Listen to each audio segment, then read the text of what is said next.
After securing their first signing of the window, Arsenal are hungry for more. With Declan Rice on the menu, today we'll find out about the massive development from David Ornstein on Arsenal's new blockbuster offer. We'll also get an update on Jurrien Timber for Fabrizio Romano, find out if Arsenal can win the race for Arda Güler, get all of the confirmed details about Kai Havertz, and discuss why a Mikel Arteta is making the headlines once again.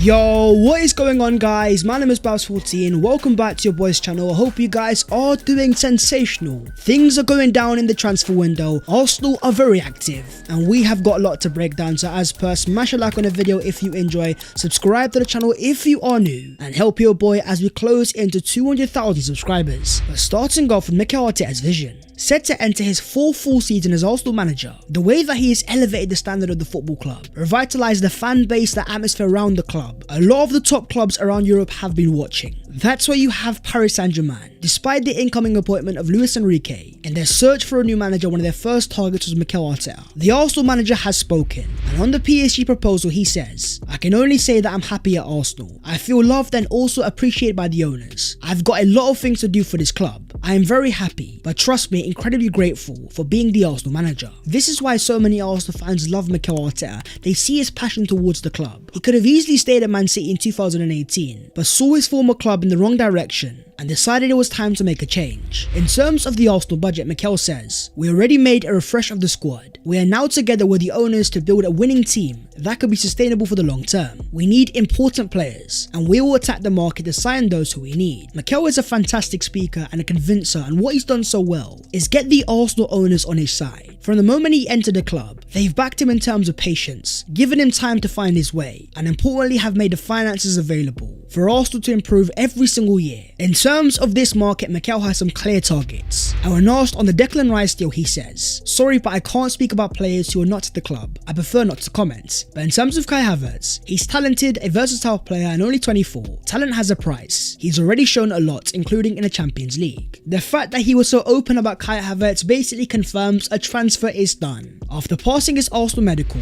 reports have confirmed Kai Havertz has signed all his Arsenal documents. He can be considered an Arsenal player. The Arsenal fan base is full of many FBI agents, and these guys are at it once again. They have somehow already found an official photo of Kai Havertz in an Arsenal shirt, smiling from ear to ear. And then these guys took it to a next level, somehow finding the official transfer announcement video before the club have even posted it. As you can see Kai Havertz in the Arsenal shirt. As confirmed in the video, Havertz is going to wear the number 29 Arsenal shirt. You think that would be it, but somehow the leaks continued. Somehow Arsenal fans have even found Kai Havertz's first ever Arsenal interview, in which he says, "I'm super excited. The fans have announced it before the club. By the time you're watching this, don't be surprised if Arsenal made their own official announcement. Kai Havertz is officially an Arsenal player." It still feels a little bit surreal, the fact that he's moved so fast and out of nowhere. We have signed a player that no one expected. No one saw going into this window, but Mikel Arteta has a plan. Arsenal are set to make another evolution next season. As we have done every year under Arteta, Havertz will have a very specific role. I believe he'll play behind the striker of Gabriel Jesus as a number 10 alongside Martin Odegaard. If we can sign the likes of Jurrien Timber and Declan Rice, when you've got the powerhouses of Saliba and Gabriel at the back, Arsenal will have the ability to commit extra men forwards. Mikel Arteta is a massive fan of the cutbacks, a key way that Arsenal created chances last season. Havertz is fantastic in terms of arriving into the box. Go and watch Kai Havertz's goals, especially at Bayer Leverkusen. This is going to be a risky move. £65 million including add-ons. One of Mikel Arteta's most expensive signings. What do you guys make of the signing of Kai Havertz? And where do you think he fits best in the Arsenal team? In terms of attacking midfielders, the future of James Maddison is coming to a conclusion. Arsenal had long-term interest, likewise Newcastle United. Maddison is going to North London, but as Fabrizio Romano confirms, it's Tottenham that are now closing in to James Maddison. Verbal agreement in place on a £40 million fee. £40 million for the player the quality of Maddison, in my eyes, is a bargain, but you have to ask yourselves the question. Which club needed Maddison more? Arsenal have Martin Odegaard, Emil Smith-Rowe, Fabio Vieira, and now Kai Havertz. And then you look at Spurs, and you can understand the move. But what about Fenerbahce's Turkish wonderkid Arda Güler? According to Peter Rogue, Arsenal have leapfrogged Newcastle United in a race for Fenerbahce sensation Arda Güler. Arsenal are now believed to be the most interested English club in the race, and are seriously exploring a deal for Güler. Whenever a wonder kid becomes available on the market for a release clause of €17.5 million, of course Arsenal are going to be in the race. Many see Arda Güler as a Mesut Ozil type of player, People in Turkey see him as a generational talent, and that's why you have the player's father. As Matteo Moretto confirms, even though Güler's release clause is just 17.5 million euros, his father is demanding 18 to 20 million euros as a signing bonus. His arrival at any club would be complicated. Güler is getting the treatment of a super talent, and we have seen this before. The prime example of Martin Odegaard, all the way back when he was 16 years of age. He was talking to clubs all around Europe, from Arsenal to Liverpool to Barcelona to Real Madrid. With all of these super teams after Güler, the father sees the opportunity of a massive payday. With the way that Arsenal operate, unless they see Güler as a Haaland-esque talent, they will look elsewhere. That's where you might have PSV Eindhoven's Javi Simons. According to L'Equipe in France, Arsenal are chasing a cut price deal to sign Javi Simons, who doesn't want to return to PSG. Now PSG have a buyback clause of just 6 million euros, but Simons wants a project where he can play week in, week out. That's why you have Arsenal, the likes of Bukayo Saka, Gabriel Martinelli and William Saliba. Prime example of young players that Mikel Arteta has taken to the next level. The interest here is genuine. Fabrizio Romano has already confirmed that Arsenal are informed. According to a PSV correspondent, if Javi Simons doesn't join Arsenal right now, he will likely do so in the future. Arsenal might be okay with him staying in Netherlands for one more year. The key man behind this deal is the agent. We're talking Darren Dean, the son of ex-Arsenal vice chairman David Dean. Arsenal have a relation there to make a deal happen. Simons is still a very young player, with only one full season of senior football. At Arsenal, he wouldn't be a guaranteed starter straight away. Staying at PSV for one more season, developing further as a player, with the link that Arsenal have to the player's agent, a deal will always be possible. Let's talk departures and the future of Rob Holding. According to reports in the UK, Arsenal defender Rob Holding is in talks with Besiktas over a possible loan deal. The player is now weighing up his options after Besiktas made their interest clear to his representatives. One of the most divisive players in the Arsenal team, Rob Holding's future at Arsenal is uncertain. He's only got 1 year left on his current Arsenal contract. Even though Arsenal have an option to extend, I'm sure he's an amazing person behind the scenes. He might be a great DJ in the dressing room. Mikel Arteta would have seen last season. Rob Holding is not the profile that Arsenal need. If you're trying to win a title, especially against Man City, you need top quality players, not cheerleaders. Then you have the future of Folarin Balogun. After scoring his first ever USA goal, helping them win the Nations League, he is now enjoying his holidays in the USA. Here he is alongside Man City legend Sergio Aguero. And here he is also alongside Arsenal's future number 14 in Kylian Mbappe. According to Sky Sports News, talks have taken place between Arsenal and the representatives of striker Folarin Balogun over his future. One source has told Sky Sports News the Gunners' valuation is £50 million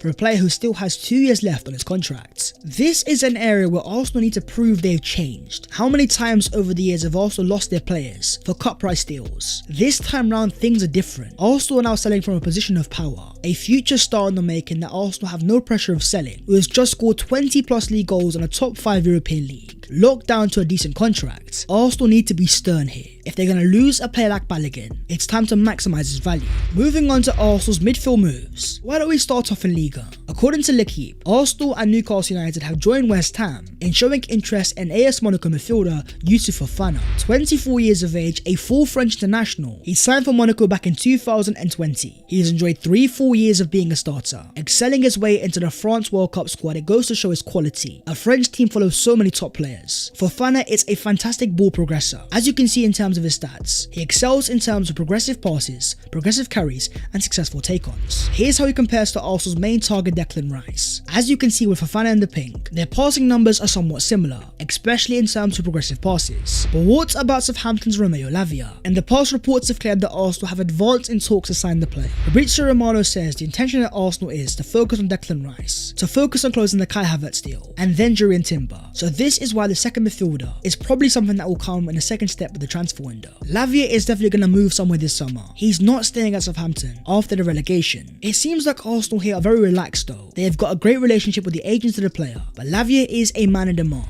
Fabrizio Romano confirms Liverpool have also opened talks to sign Romeo Lavia. There's also been a development in the future of Thomas Partey, wanted by clubs in Saudi Arabia but also by Juventus. In terms of Juve, there has been a big development. As Fabrizio Romano confirms, they have secured the future of their midfielder Adrien Rabiot, who has accepted their new deal proposal confirmed, and here we go. To keep Rabiot, Juve are making a massive financial commitment. Will they still be able to move for Thomas Partey, especially with him not being in the Champions League? Reports have also claimed Thomas Partey's agent has given his approval for the Saudi league to negotiate a deal for Partey. The concern I have though is even if we sign Declan Rice, are Arsenal making too many changes? A key area to why Arsenal was so good last year is the midfield three of Odegaard, Xhaka and Partey. Arsenal had consistency to take out two massive parts of that midfield and replace them, even if Arsenal are evolving. Are Arsenal moving out too many important players too soon? You've also still got the potential target of Moses Caicedo. According to Sam Dean, Moses Caicedo could yet become an option for Arsenal if Thomas Partey leaves. The fact is, if Arsenal lose Partey,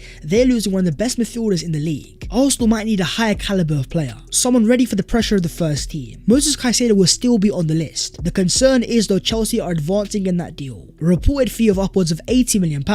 Would Arsenal be able to afford Caicedo if a Partey was to leave? Now let's get a massive update on the future of Jurrien Timber. Mikel Arteta has identified Timber as his perfect defensive signing, and Arsenal have made their move behind the scenes. Mike Verwey confirms Jurrien Timber has reached a verbal agreement with Arsenal on a contract until 2028. Timber will earn €8 million per year at Arsenal, double his annual salary at Ajax. The clubs are now crawling towards each other in terms of a transfer fee. Arsenal have got the player side sorted, and in terms of an offer, Fabrizio Romano confirms Arsenal are getting closer to signing Jurrien Timber after submitting a second official bid. The value of the proposal is close to 45 to 48 million euros. Contract ready and agreed until 2028, as Timber has been clear he loves the Arsenal project and wants to join them. Arsenal have advanced this deal to the stage where it's nearly done. According to John Cross, Arsenal are set to agree a £40 million deal for Jurrien Timber, who is keen on a move to the Emirates Stadium. Every single report about the player indicates the player really wants this move. Mikel Arteta is one of the best convincers in world football, and he's at it once again. As Fabrizio Romano says, Jurrien Timber believes that Arsenal have the perfect project for his future. The manager and club's plans immediately convinced the player. Arteta is having a big influence as he did with Havertz. This is what you get after years of improving, returning to the Champions League. Other players have taken note. They have seen Arsenal's style of football, the way that most players that we have signed have instantly improved. Signing a Jurrien Timber would almost complete the Arsenal defence, able to play as a right back and a centre back, when you've also got the versatile profiles of Ben White, Tomiyasu, the powerhouses of Gabriel and Saliba, the inverted controller of Zinchenko, the overlap of Kieran Tierney. So many different profiles and different combinations. You've also got the fairly new Jakub Kiwior. When asked on Arsenal making new signings, he says, "I'm glad there's going to be more competition. Who's coming?" The reporter replied, Jurrien Timber. Kiwior says it's great that Timber is joining. Let the best players play at Arsenal. Let's win matches and win trophies together. Now let's get the massive update on the future of Declan Rice. So many things are happening, so let's break it down bit by bit. First, you had the David Ornstein exclusive, confirming that Man City had made an official offer for the player, proposing a deal worth £80 million plus 10 in add-ons, offering the same total fee of £90 million that Arsenal had offered in the past, that had already been rejected. According to the ex-West Ham employee, West Ham considered Man City's bid for Declan Rice as laughable, and soon after Fabrizio Romano confirmed, West Ham have rejected Man City's first official bid for Declan Rice. Arsenal will bid again. West Ham want a £100 million fee, and Arsenal have responded. As a David Ornstein exclusive confirms, Arsenal have submitted a massive offer to West Ham for England midfielder Declan Rice. The proposal is worth £100 million plus 5 in add-ons, would be a record fee for a British player, as Arsenal tried to agree a deal with West Ham. £105 million on the table, surely West Ham couldn't reject. But there was another twist in the tale. Jacob Steenberg confirming, West Ham have not accepted Arsenal's latest bid of £105 million for Declan Rice. They are not happy with the payment structure proposed by Arsenal. Talks are ongoing, the offer itself not rejected out of hand, with West Ham expecting Man City to bid again tomorrow. That there caused a meltdown, but it's time to read between the lines. Arsenal have made a very good offer. The problem here isn't the total amount, it's more in terms of payment structure. As the ex-West Ham employee confirms, Arsenal's latest bid has been rejected over the period of installments. However, an agreement isn't far apart. A year or so difference in structure. It could get accepted with some negotiating. The fact that we're now talking about the payment structure means we're on the final details. Yes, Man City are still in the race, but will they want to match Arsenal's offer? Having already signed Mateo Kovacic, they are now looking to sign Josko Gvardiol in a deal worth €100 million.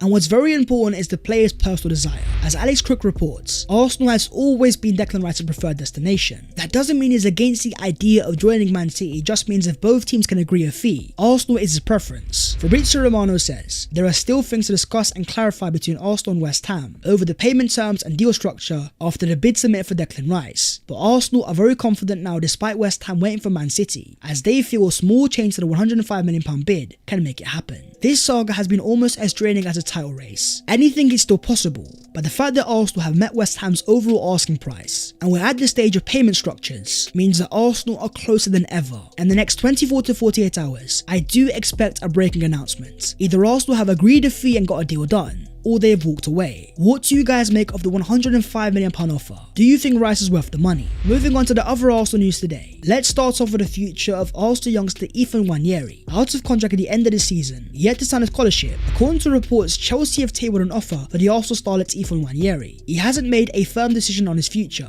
so all the doors are open, but Chelsea are really pushing. Alongside Man City, Chelsea have been trying to sign Nwaneri for a very long time, but all I would say is the name of Omari Hutchinson, an Arsenal youngster that went to Chelsea, made the promise of making in the first team, and now he's nowhere near it. In terms of Arsenal, according to Simon Collins and Azar Cancella, Arsenal have now also made an attractive offer to the 16-year-old Ethan Nwaneri and mapped out a path to the first team. Chelsea and Man City are trying to sign him. The player's schoolboy registration ends on Friday. You then have the shining Matt Turner. After helping USA win the Nations League's final, being named the goalkeeper of the tournament, he was at it once again as the USA played Jamaica, making a massive penalty save from Leon Bailey. On his birthday, Turner was shining. In terms of penalties, we need to have a conversation. Matt Turner is excellent. He has now saved 11 out of 24 penalties he's faced, a 45% save rate. As great as Ramslow is, Turner is better in terms of penalty saves. If we get to any shootouts, I want to see Mikel Arteta be brave. You've also got the shining Emil Smith-Rowe, as he was on the score sheet once again, helping England to another 2-0 victory. Smith-Rowe is shining at the under-21 Euros and it's things you love to see. We talked about confidence being a game changer. His goal in this game is a prime example. A lovely shot outside the box, fantastic ball striking. Smith-Rowe put up a 7.4 performance, 49 touches, 34 passes completed, 1 accurate long ball, 2 successful dribbles and 4 ground balls gone. Smith-Rowe starting and excelling on the left hand side.